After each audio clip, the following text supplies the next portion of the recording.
नमस्कार, मैं शोभा पाटिल। आज हम इस वीडियो में पाठ क्रमांक 5 के अंतर्गत दो कविताएं हैं। ये पद्य पाठ हैं। इनमें से पहली कविता गुरुबानी है। उसका पहला भाग देखने वाले हैं। इस कविता के कवि गुरु नानक हैं।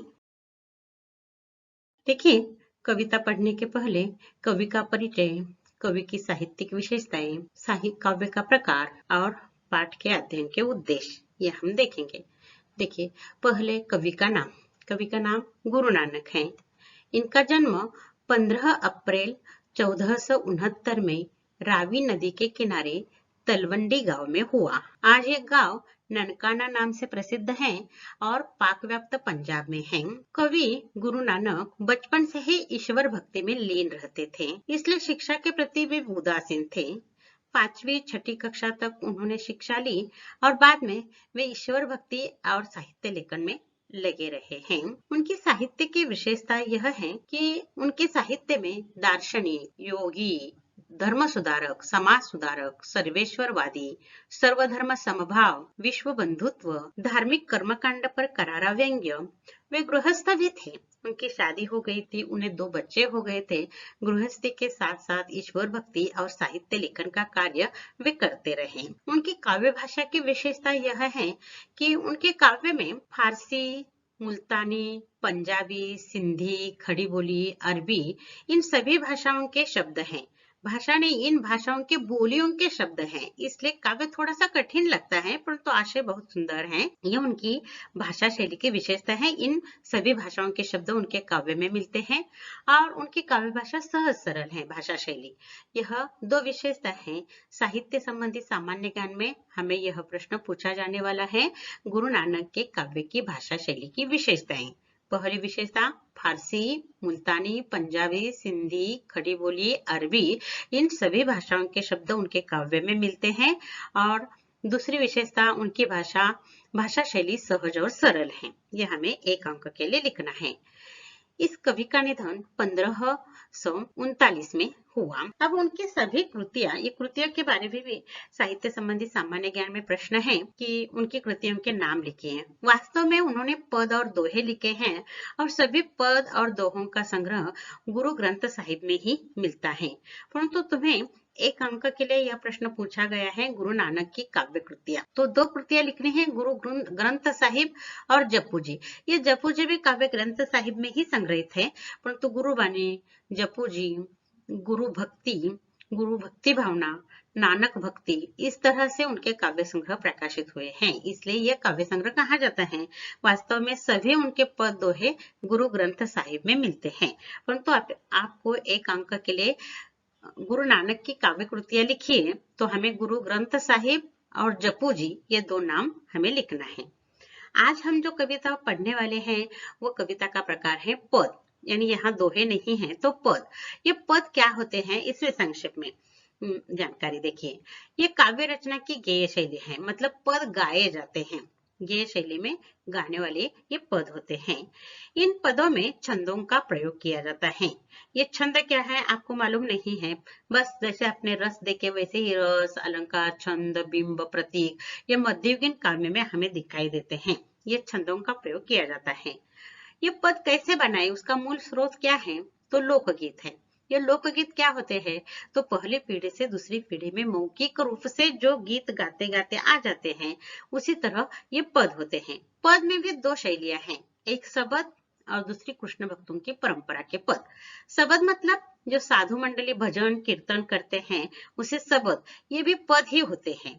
और कृष्ण भक्तों की परंपरा के पद मतलब कृष्ण को ईश्वर मानकर जो भक्त काव्य लिखते हैं, जैसे कि सूरदास जी ने कृष्ण भक्ति के पद लिखे हैं। ये 5 पंक्तियों के 6 पंक्तियों के पद होते हैं।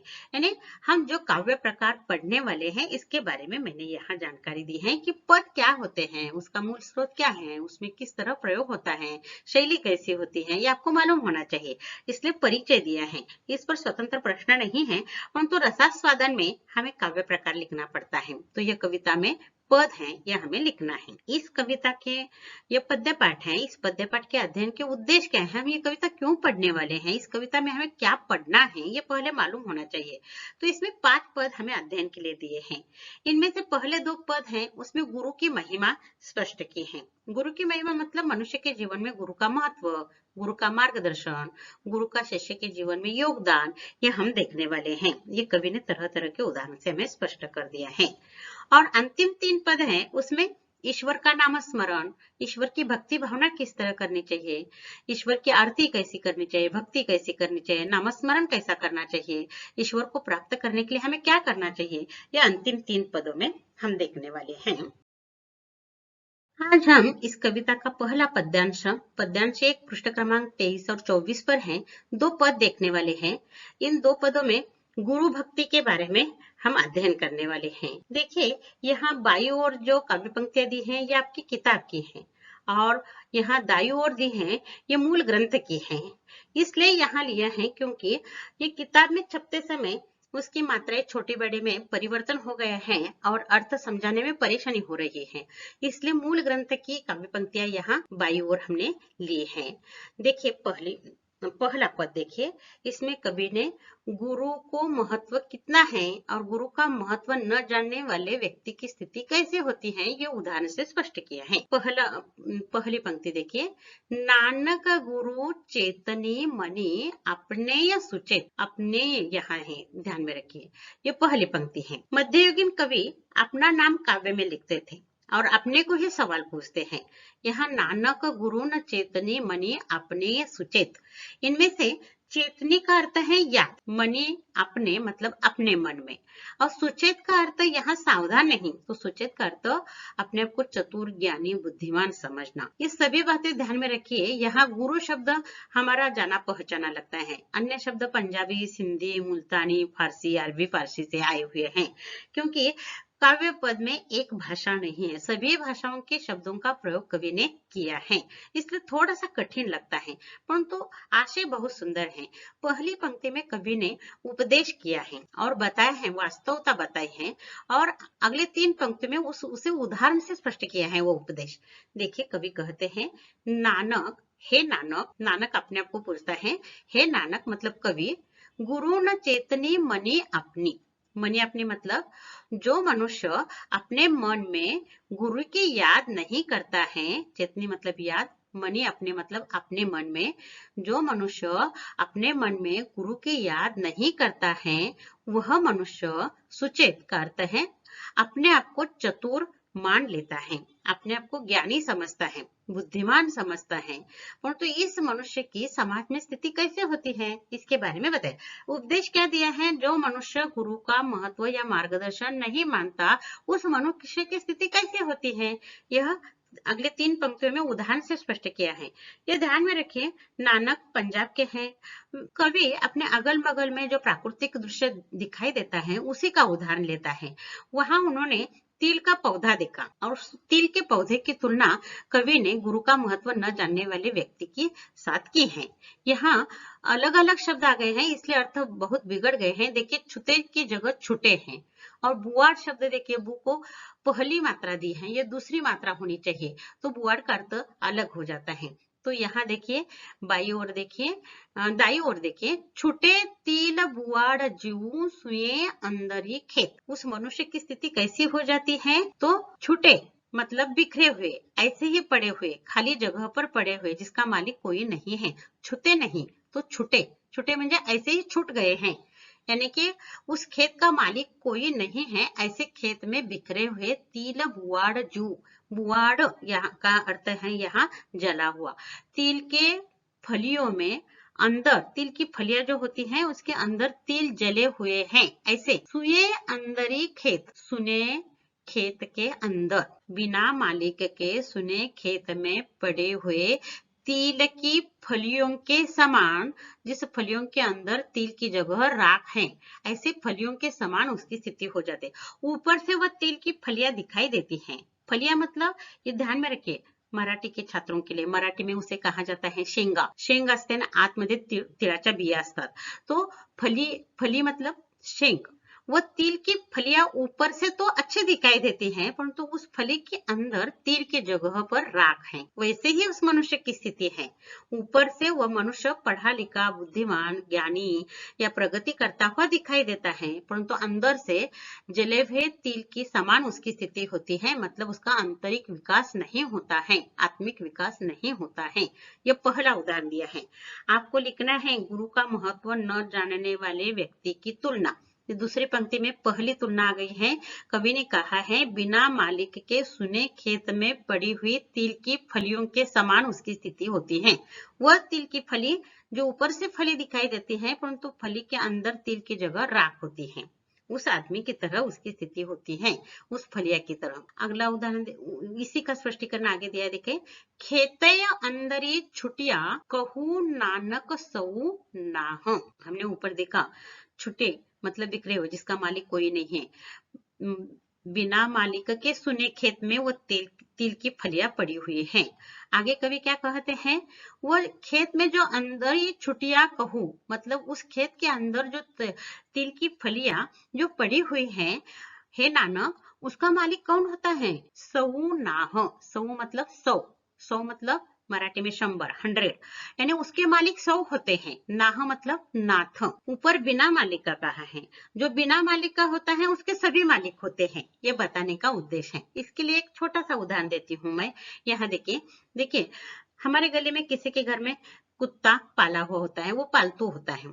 तो पालतू कुत्ता जो होता है उसका मालिक होता है, उसके घर में खाने के लिए दिया जाता है, उसे जंजीर से बांधा जाता है, उसकी रक्षा की जाती है। परंतु गली में जो आवारा कुत्ता होता है उसकी न कोई रक्षा करता है, न उसका कोई मालिक होता है। वो कुत्ता घर घर जाकर रोटी खाता है और उस पूरी गली की रक्षा करता है।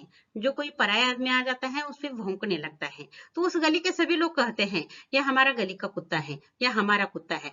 मतलब उस कुत्ते का मालिक पूरी गली होती है, परंतु पालतू कुत्ते का एक ही मालिक होता है। उसी तरह यह कवि ने कहा है, बिना मालिक के सुने खेत में पड़ी हुई तिल की फलिया के समान उसकी स्थिति होती है। और उस तिल की फलिया जो है वो छुटी हुई है, ऐसी ही पड़ी हुई है। उसके मालिक गुरु नानक कहते हैं, उसके मालिक 100 होते हैं, यानी कि खुले खेत पर पड़ा हुआ पौधा है। ये ध्यान में रखिए, यहाँ तिल का पौधा होता है, झाड़ियां नहीं होती। वो पौधा जो ऐसे खुले खेत में उगा हुआ है, तो उसका मालिक सभी होता है, कोई एक नहीं होता। उसी तरह मनुष्य की स्थिति होती है, जिसे गुरु का मार्गदर्शन नहीं होता उसके सभी गुरु हो जाते हैं। यह महत्वपूर्ण बात है। जीवन में एक गुरु का मार्गदर्शन होना महत्वपूर्ण है।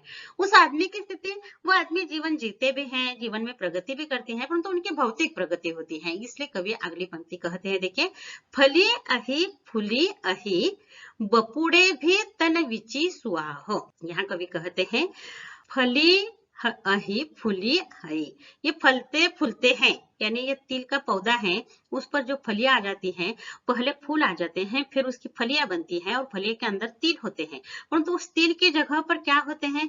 बेचारे ये फलते फूलते हैं, बिना मालिक के खुले खेत में ऐसे त्याग कर पड़े हुए जो तिल हैं, उसी से पौधा उग जाता है, फलता है, फूलता है, फलियां आ जाती हैं। परंतु उस फलिया में अंदर, तन मतलब उसके शरीर, उस फलिया के अंदर विची स्वाह, वहां तिल की जगह क्या होती है? राख होती है। वहां गंदगी या मैल नहीं, तो राख होती है। किसान के छात्रों को मालूम है, आपके ज्वार का जो पौधा होता है उसमें कुछ ज्वार और कुछ ज्वार में राख होती है। उसी तरह ये फलियां ऊपर से फलती फूलती हैं, परंतु उसके अंदर, ये तन मतलब वो फलियां शरीर है उसका, उसके अंदर तिल की जगह पर राख होती है। यानी बिना गुरु का मार्गदर्शन लेकर जो मनुष्य जिंदगी में प्रगति करता है, ऊपर से वो फूलता फूलता है, मतलब भौतिक साधन उससे मिलते हैं, परंतु उसका आत्मिक विकास नहीं होता। सांस्कृतिक यानी संस्कार का उसे संस्कार नहीं होते। इसलिए मनुष्य के जीवन में गुरु का महत्व है। यहाँ यह पद समाप्त हो जाता है। एक बात यहाँ ध्यान में रखिए, कवि जिस इलाके में रहता है उस इलाके में प्राकृतिक दृश्य दिखाई देता है, उसी का उदाहरण कवि ने यहाँ दिया है। मैंने सीधा साधा आपको कुत्ते का उदाहरण दिया, जो पालतू होता है उसके मालिक होता है, जो आवारा होता है, गली में लावारिस होता है, उसके सभी मालिक हो जाते हैं। उसी तरह मनुष्य की जिंदगी में है। एक गुरु का मार्गदर्शन बहुत महत्वपूर्ण होता है। जिसका गुरु नहीं होता उसके सभी गुरु बन जाते हैं। इसलिए मनुष्य के जीवन में एक गुरु का होना, उसका मार्गदर्शन लेना, गुरु को याद करना, ये बहुत महत्वपूर्ण है। नानक ने यहाँ यह कहा है। अब इस पर आकलन करते देखिए। गुरु का महत्व न जानने वाले व्यक्ति की तुलना। दो उत्तर लिखने हमें। पहला उत्तर, बिना मालिक के सुने खेत में पड़े हुए तिल की फलियों के समान वो आदमी होता है। और दूसरा उदाहरण, अंतिम वाक्य लिखना है, जो ऊपर से बेचारे ऊपर से फलते फूलते हैं परंतु उस फलियों के अंदर तिल की जगह राख होती है। ये देखिए, ऊपर से भौतिक प्रगति होती है परंतु उसका आत्मिक विकास नहीं होता है। यह महत्वपूर्ण बात। और समानार्थी या विलोमार्थी के लिए प्रश्न पूछे जाते हैं। बपुड़े, बेचारे या बेचारे दिए जाते हैं, उसका उत्तर बपुड़े लेना है, लिखना है। और नाह मतलब नाथ, मालिक। नाथ, अनाथ, जिसे मालिक नहीं होता उसे अनाथ कहा जाता है, जिसे मालिक होता है उसे नाथ कहा जाता है। या सौ नाह का है मतलब 100 नाथ होते हैं, मतलब 100 मालिक होते हैं। ये महत्वपूर्ण बात है। गुरु शिष्य तो बहुत आसान है विलोमार्थी के लिए। नाथ अनाथ यह भी विलोमार्थी के लिए पूछा जाता है। बपुड़े का अर्थ बेचारे, ये ध्यान में रखिए। चेतनी मतलब याद। और सुचेत का अर्थ यहाँ चतुर। चतुर का अर्थ दो तरह का होता है। जो आदमी धूर्त और स्वार्थी होता है यह, और चतुर वो अपने आप को बुद्धिमान समझने वाला। थोड़ा सा कठिन लगता है परंतु आशय बहुत आसान है। जीवन में गुरु का महत्व न जानने वाले व्यक्ति की तुलना तिल की फलियां जो अंदर में तिल की जगह राख होती हैं, इसके साथ कवि ने यहाँ तुलना की है। अगला पद देखिए, यहाँ दाई ओर देखिए। जाली मोहू घसी मसू करी, मती कागदू करी सारू, भाऊ कलम करी चितू लेखारी, गुर पूछी लिखू विचारू, लिखू नामू सालह लिखू, लिखू अंतु न पारा वारू। ये सभी शब्द अलग अलग हैं इसलिए आपको कठिन लगेगा, परंतु कोई कठिन नहीं। कुछ कुछ शब्द आपको समझ में आ जाते हैं। देखिए, जाली मतलब जलना, मोह मतलब मोह, यहाँ आपकी किताब में दिया है मोह। घसी मतलब घिस कर, मसी नहीं है, मसु शब्द मूल ग्रंथ में है। करी, मसु मतलब स्याही। देखिए, कवि यहाँ कहते हैं गुरु का मार्गदर्शन लेकर प्रभु के नाम की स्तुति करना है, ये इसका आशय है। शब्द किस तरह है देखिए, जाली मोह घसी मसू करी, इसका मतलब मोह को जलाकर घिसाकर उसकी स्याही बनाओ। मसू मतलब मसी मतलब स्याही, ध्यान में रखिए। पहले सबसे पहले हमें लिखने के लिए स्याही होनी चाहिए, इसलिए उस जमाने की, हमारे यहाँ हाथ में बॉल पेन होता है परंतु उस जमाने में स्याही कलम होता है, इसलिए यहाँ उदाहरण लिया है कि मोह का त्याग करना चाहिए, इसे स्याही कहा है। सबसे पहले गुरु के पास जाना है तो सबसे पहले हमें क्या करना चाहिए, मोह का त्याग करना चाहिए, यह बात बताई है। ये काव्य पंक्तियां इस तरह है ग्रंथ में, आपकी किताब में अलग अलग दिए हैं। जाली मोह घसी मसू करी, इसका मतलब मोह को जलाकर घिस कर उसकी स्याही बनाओ, मतलब मोह का त्याग करो। मती कागदू करी सारू, यहाँ इसका अर्थ है मति मतलब बुद्धि, कागदू मतलब कागज, कागज, करी मतलब करो, मतलब समझो, यानी बुद्धि का कागज, बुद्धि को कागज समझकर उस पर लिखो। ये दूसरा। मति का अर्थ ध्यान में रखना, मति मतलब बुद्धि, मसू मतलब मसी मतलब स्याही, यह भी ध्यान में रखिए। ये शब्द हम कठिन शब्दों के अर्थ के लिए या समानार्थी के लिए पूछे जा सकते हैं शब्द संपदा के लिए। यानी पहली पंक्ति देखिए तुम्हारी किताब की, जली लिखा है, वह जाली होना चाहिए। जाली मोह घसी मसी करी, इसका मतलब मोह को जलाकर घिसाकर उसकी स्याही बनाओ। इसका सरल अर्थ क्या, मोह त्याग करो। दूसरी पंक्ति, मति कागज करी सारू, मतलब अपनी बुद्धि का कागज बनाओ। यहाँ मति का अर्थ है बुद्धि, ये ध्यान में रखिए। और यहाँ कागदू दिया है, कागदू मतलब कागज, बुद्धि का कागज करो, मतलब बुद्धि से काम ले लो।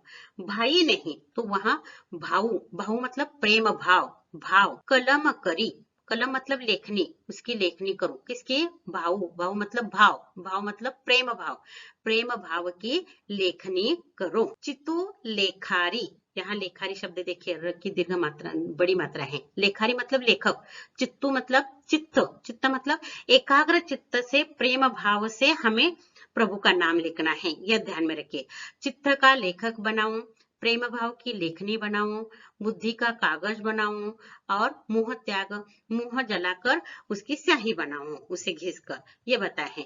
गुरु पूछी, यह बहुत महत्वपूर्ण है। गुरु पूछी मतलब गुरु को पूछ कर, मतलब गुरु का मार्गदर्शन लेकर लिखो विचारो। यहाँ विचारो करते हैं, सोच समझ कर विचार करके लिखो।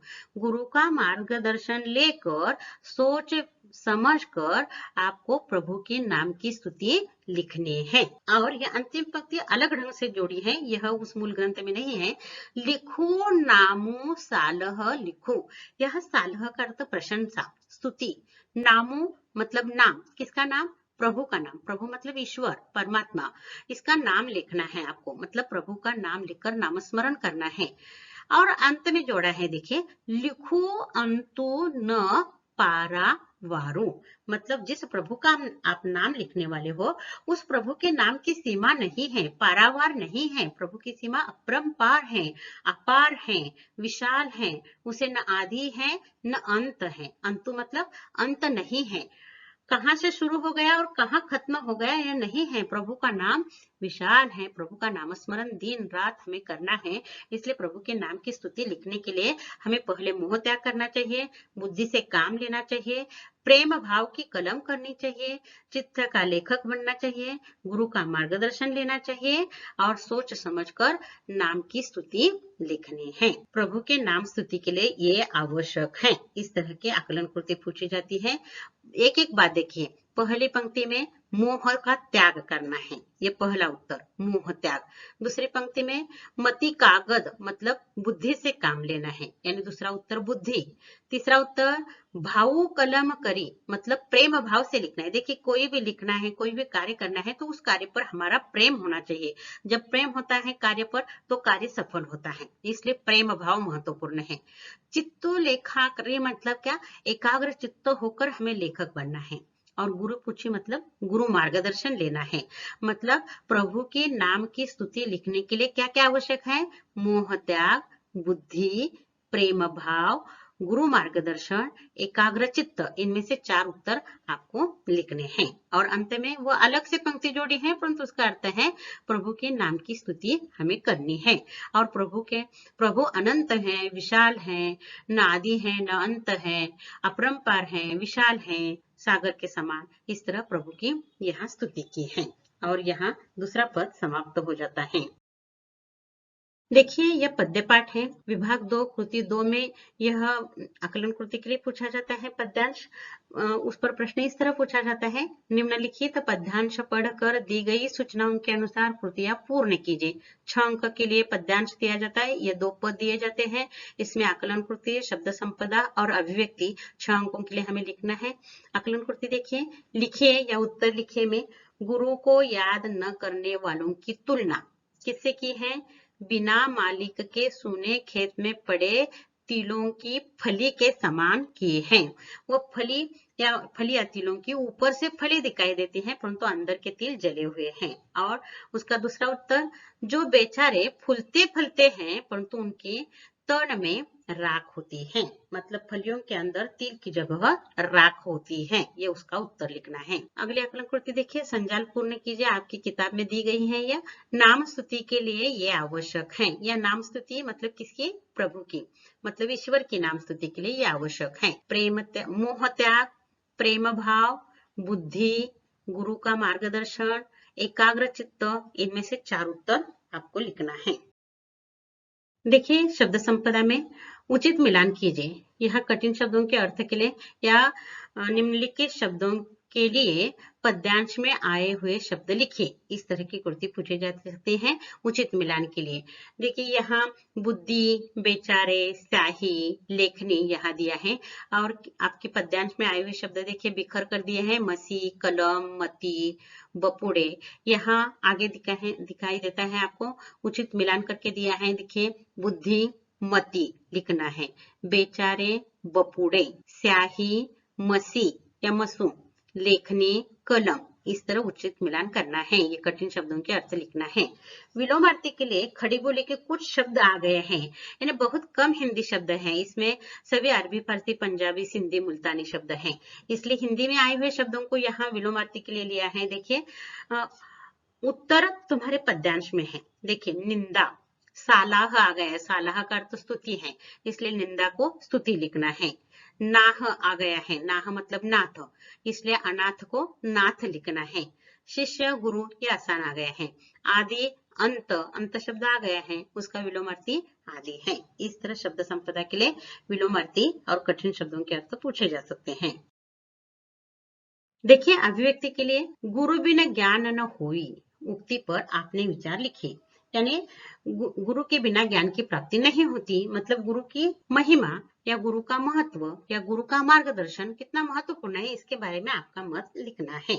दो पद गुरु की महिमा पर हैं, इसलिए यह आकलन कृति है।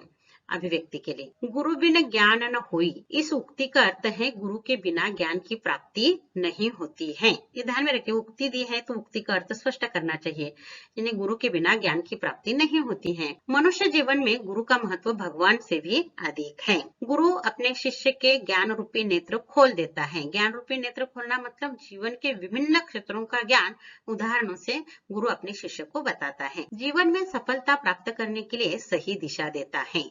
ये सही दिशा महत्वपूर्ण है। बिगड़ाने वाला भी गुरु होता है और सुधारने वाला भी गुरु होता है, इसलिए सही दिशा देने वाले को गुरु कहा जाता है।